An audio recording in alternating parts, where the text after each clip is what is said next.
Shalom, jumpa lagi dalam channel Klavo Sukacita.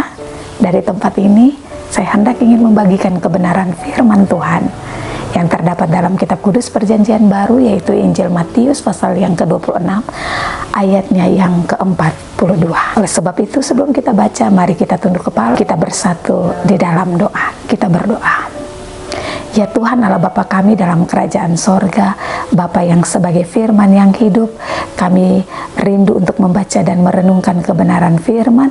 Hati kami telah siap untuk mendengarkan firman, namun kami percaya biarlah Roh-Mu yang kudus memberikan suatu hikmat kepada kami, dan kami dapat memahami, mengerti tentang apa firman Tuhan bagi kehidupan kami selaku anak-anak Tuhan di saat ini.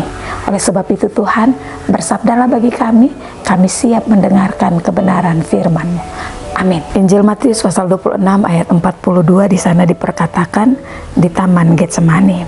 Lalu ia pergi untuk kedua kalinya dan berdoa, katanya, "Ya Bapakku, jikalau cawan ini tidak mungkin lalu, kecuali apabila aku meminumnya, jadilah kehendak." Dari pembacaan firman Tuhan di saat ini, saya mengangkat satu tema dengan tema yang berbunyi, jadilah kehendak. Bapak Ibu Saudara-saudari yang diberkati oleh Tuhan, ketika kebenaran firman Tuhan pada ayat 42 di sana dikatakan bahwa, "Ya Bapakku, jikalau cawan ini tidak mungkin lalu, kecuali apabila aku meminumnya, jadilah kehendak-Mu."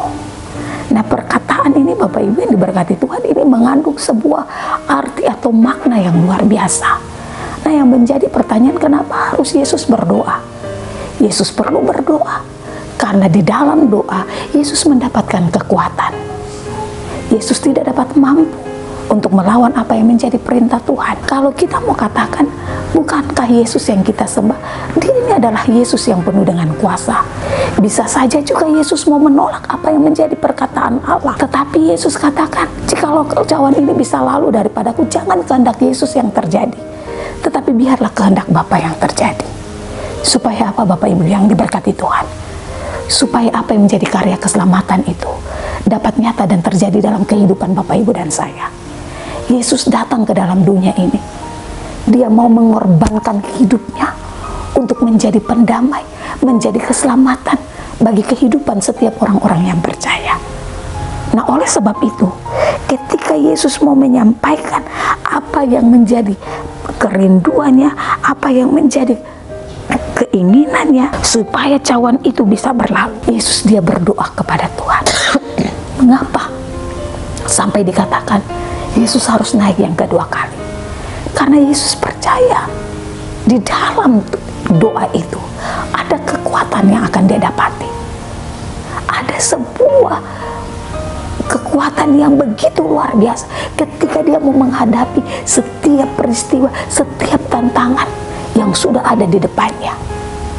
Karena kalau tanpa campur tangan Allah, Yesus tidak mampu dan sanggup. Oleh sebab itu, firman Tuhan lewat Matius 26 ayat yang ke-42 mau menjadi sebuah pengingat dalam hidup kita, sekaligus mau menjadi kekuatan. Supaya apa?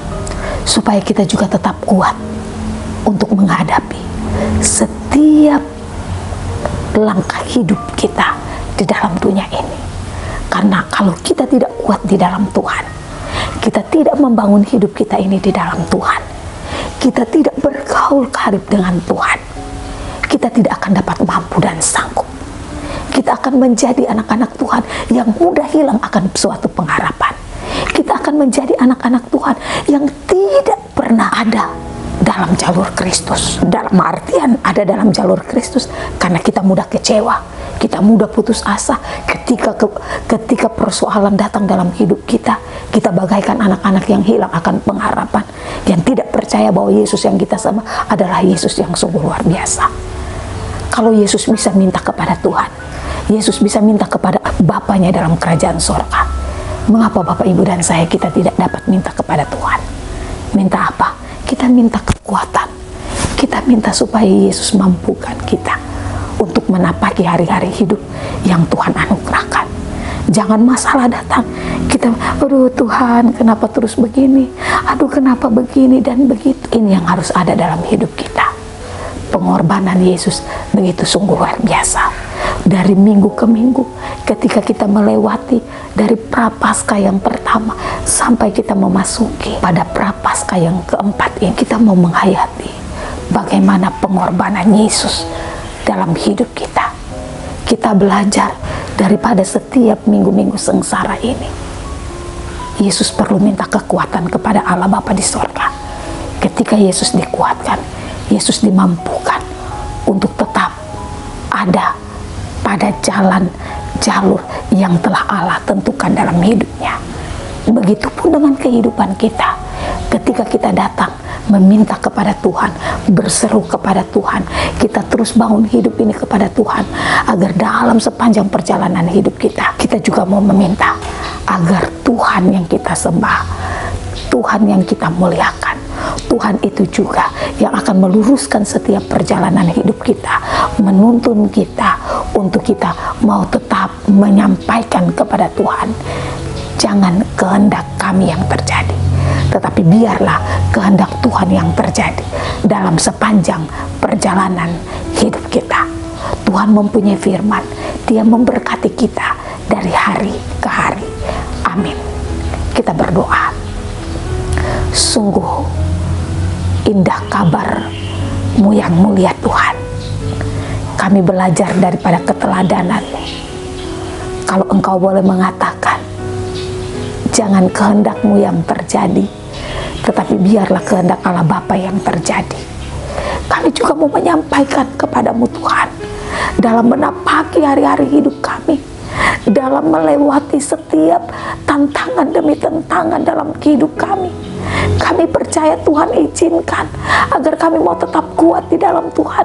Kami mau tetap membangun hidup ini, hidup kami kepada Tuhan, supaya apa yang tidak mungkin bagi kami Tuhan, dimungkinkan hanya di dalam Tuhan. Karena di dalam Tuhan tidak ada yang mustahil. Kami juga butuh kekuatan. Kami butuh Tuhan pagari hidup kami dengan kuasa darah, agar kami tidak mudah goyah, tetapi kami mau terus berpengharapan hanya kepada Kristus. Terima kasih Tuhan, kami boleh melangkah demi langkah, sehingga kami boleh ada dalam masa minggu sengsara yang keempat ini. Berkenanlah Tuhan memberkati hidup kami. Keluar masuk kami Tuhan jaga dan Tuhan pelihara. Baik kami sebagai hamba-hamba Tuhan yang menyampaikan kebenaran firman, tetapi juga bagi setiap para pendengar firman lewat channel Klavo Sukacita, diberkati dalam hari-hari hidup mereka.